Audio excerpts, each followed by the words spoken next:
से बारे में कौन सा श्लोक गाय का कितना महत्व है वो बताएंगे। मूसा खान जी आओ। मैं भाग्यशाली हूँ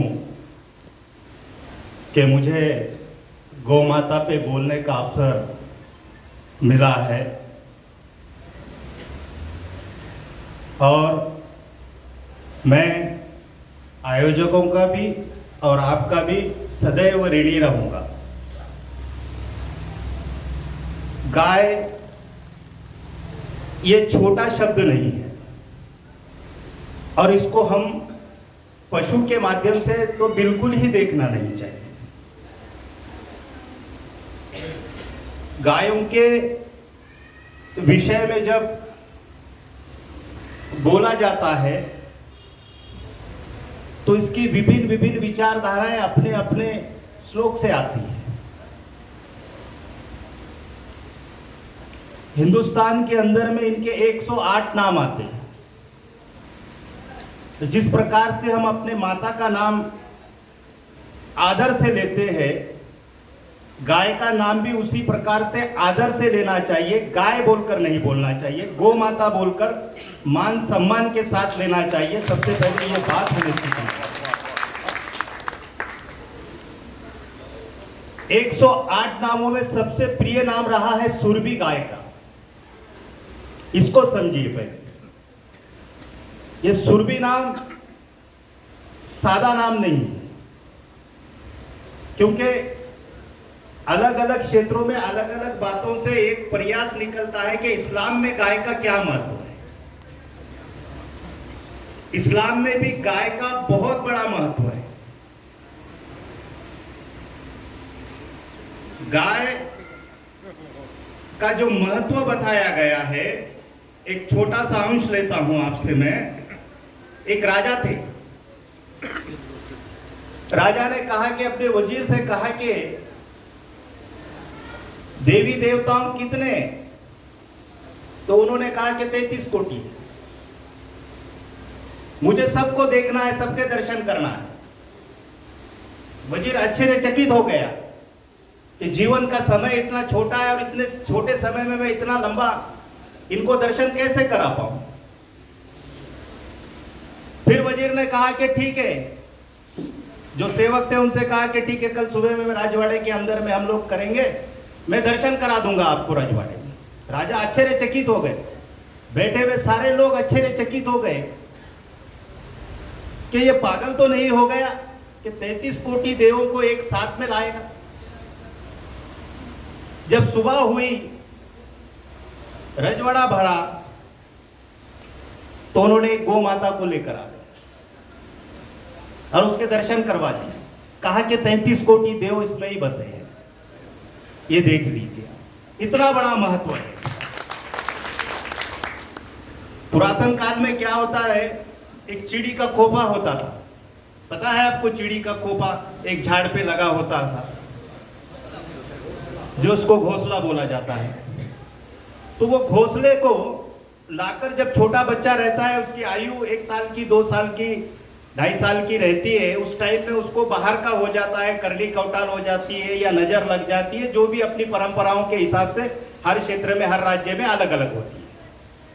तो खोपे को लाते हैं, घोंसले को लाकर उसको उतारते हैं। उतारने के बाद में उसकी बुखार है या नजर है कम होती है। इसके पीछे का साइंटिफिक क्या है मालूम है आपको? पता है? कभी इस पे रिसर्च किया है? वो जो घोंसले के अंदर में जो काड़ियां होती है, वो पुरातन काल के अंदर में, अब तो टीन आ गए, पहले कोठे होते थे बनाए हुए, जिसपे घास रखी होती थी और वो घास गाय के कोठे पे होती थी। और जब वो गोमूत्र करती थी तो उसका जो बैक्टीरिया होता था वो काड़ी में जाता था और वो काड़ी में जाने के बाद में उसके बहुत सारे रिसाइकल होकर अलग अलग तरीके के धातु उसमें तैयार होते हैं। और वही चिड़िया आज भी तुम देखेंगे, जहां पर गोबर पड़ा है वहां का ही वो अपना घोंसला बनाने के लिए वो काड़ी को उठाती है। उसी कोठे से जहां पर गोमूत्र होता है वहां से ही वो काड़ी उठाती है और अपना घोंसला बनाती है। हमारी सोच ये है कि घोंसला लाने से बच्चे की नजर उतर गई या उसकी बुखार उतर गई, लेकिन एक्चुअली ऐसा नहीं है। वो गौमूत्र का साइड इफेक्ट है, वो गौमूत्र से निकलने वाले बैक्टीरिया है, वो ऑक्सीजन है, उसका कैल्शियम है, उसकी जो जो चीजें उसके अंदर में कंटेंट्स है, वो कंटेंट्स के वजह से उसकी बुखार जाती है। ये गौमूत्र का महत्व है। और गाय जिसके घर के सामने आके खड़े गई, समझ लेना उसके घर के सामने साक्षात लक्ष्मी खड़ी। जिस प्रकार से हम आज टेक्नोलॉजी दुनिया में चल रहे हैं, सबको भारतीयों को ये कहना चाहिए, क्योंकि जातियां यहाँ पर 50 से 52 बताती जाती है गाय की अपने भारत की वर्ष की, कहीं पे 37 है, कहीं पे 38 है, अलग अलग अपनी अपनी मान्यताओं के हिसाब से बोला गया है। लेकिन गाय बचाना अगर हमको है, गाय को मान सम्मान करना है, तो जिस प्रकार से 15 लाख की, 20 लाख की, 50 लाख की घर के सामने गाड़ी खड़े करने का हम सपना देखते हैं, कम से कम एक गाय मेरे घर के सामने खड़ी रही, ये सपना देखते हैं। तो कल का आने वाला भारत बहुत अच्छा खड़ा रहेगा। हम जिस प्रकार से सोचते हैं कि कुछ दान करें, तो रोज एक रोटी अपनी दान करो गाय को। हर सोमवार, मंगलवार या गुरुवार देखकर गुड़ थोड़ा सा दान करो। निश्चित रूप से वो घर निरोगी, सक्षम, धनवान रहेगा। ये मेरा अनुभव है, मैं खुद अपना अनुभव बता रहा हूं। एक रोटी खिलाओ रोज, और ये सपना देखो आजू बाजू सबको ये बताओ कि अपने बंगले के सामने, बंगला बनाने का तो सब सोच रहे, घर बनाने का तो सब सोच रहे, बिल्डिंग बनाने का तो सब सोच रहे, बच्चे को डॉक्टर, इंजीनियर बनाने का तो सब सोच रहे, एक गाय भी घर के सामने रखने का सोचिए। अपने रिश्तेदार को, अपने बिरादरी वालों को सबसे पहले पूछो कि तेरे पास गाय है क्या नहीं है। अगर गाय है तो कहो कि ये सक्षम परिवार है, अगर गाय नहीं है तो परिवार सक्षम नहीं है। ये हमको करना चाहिए। पहले हर दिशा में अगर दिखेगी गाय, तो इससे निकलने वाला जो बैक्टीरिया है गोबर से, गौमूत्र से, ये सारा जब हमारे महल्ले के अंदर में रहेगा, हमारे गांव में रहेगा, हमारे परिसर में रहेगा, तो हम निरोगी रहेंगे। आज से 60-70 साल पहले आपको शुगर था क्या, बीपी था क्या, बताइए आप। क्या कारण है इसका? इसका कारण क्या है? हमारे पास की गौ माताएं कम होती गई। जो निकलने जाने वाली चीजें थी, उसमें से हमको जो चीजें मिलने वाली थी, वो चीजें कम हो गई। क्योंकि पहले जब काम करते थे हम लोग, या गाय रहती थी घर के सामने, तो वो गोबर से हमारा लिपा जाता था। और जो जमीन पवित्र है, जहां लिपा गया गोबर से, वो जमीन पवित्र है। शरीर को अगर शुद्ध करना है हमारे, तो 5 तत्व तुमको दो। करते हैं या गलत तरीके से इसको दिखाते हैं, ये बात गलत है।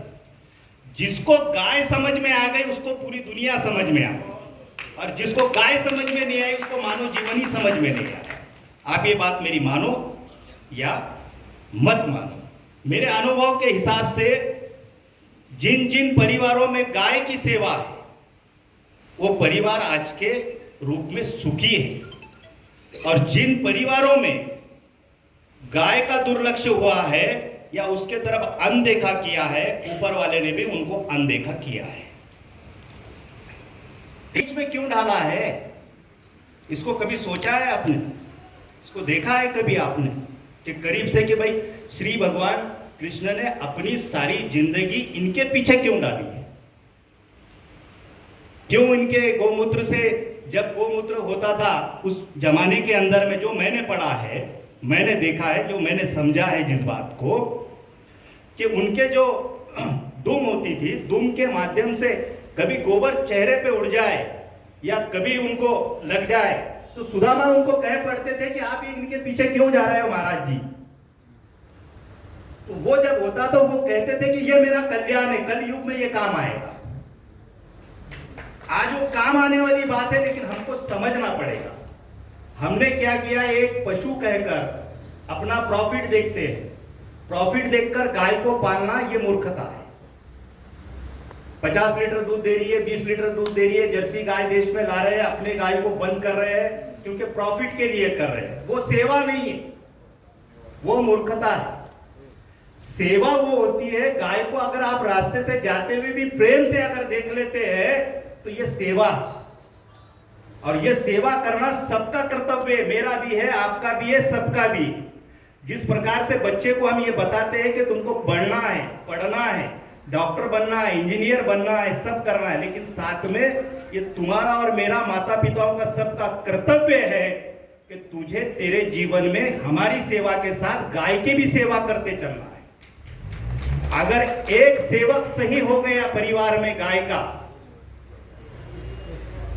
मानो उसके पूर्वज वहां पर नृत्य कर रहे, इतनी खुशी होती है स्वर्ग में। अब हमारे दोस्त ने इतना बड़ा काम चलाया है, गोवंश, अलग अलग तरीके से अपने अपने जीवन से करते करते सेवा कर रहे हैं। इनके जो परिवार से गुजर गए हैं, हकीकत में वो स्वर्ग में नृत्य कर रहे हैं, क्योंकि उन्होंने ऐसे को धनी को जन्म दिया। आपके परिवार में, आपके जनहित में, आपके एक इसमें एक लड़का भी अगर इसका खरा सेवक बन गया तो आपके 1400 पीढ़ियां पूरे एक साथ स्वर्ग में जाएंगे, ऐसे पुरातन कहते हैं, मैं नहीं कह रहा हूं, ये पुरातन कह रहा है। और इस्लाम के हद तक मैं बता रहा हूं, इस्लाम के अंदर में गाय को भी मां का ही मर्तबा दिया गया है, लेकिन कुछ लोगों ने इसको अलग तरीके से पेश किया। सऊदी अरब में गाय नहीं थी, जहां से इस्लाम आया है ना, वहां पे गाय नहीं थी, गाय भारत में ही थी। यहां का हमारे जैसा हमारा पूर्वज जो मागास वर्गीय बैठा था वो इस्लाम में गया, हम इस्लाम में गए और हमने इसका गलत प्रचार किया। बदनाम कौन हुआ? इस्लाम। इस्लाम में आज भी उसका वही वजन है, वही प्रथा है। आप जाओ सऊदी अरब के अंदर में, मक्के के अंदर में, आपको गाय मिलेगी क्या? वहां पर है, वहां पर नहीं है। फिर ये यहां पर के इस्लामिक लोग गाय को अलग अलग तरीके से अपने अपने विचारधारा से क्यों रख रहे हैं? इसके पीछे पॉलिटिकल गेम है, वो अलग चीज है, उसमें हम जाना नहीं चाहते। हम इतना ही कहना चाहते हैं, मैं मेरी ओर से मैं प्रत्येक दिवस में एक आदमी तो भी जोड़ू, कम से कम उसको कहूं कि भाई आप गो सेवा करें, और आप ही ये करें। मुझे बोलने का अवसर दिया, टूटा फूटा जो मेरे पास ज्ञान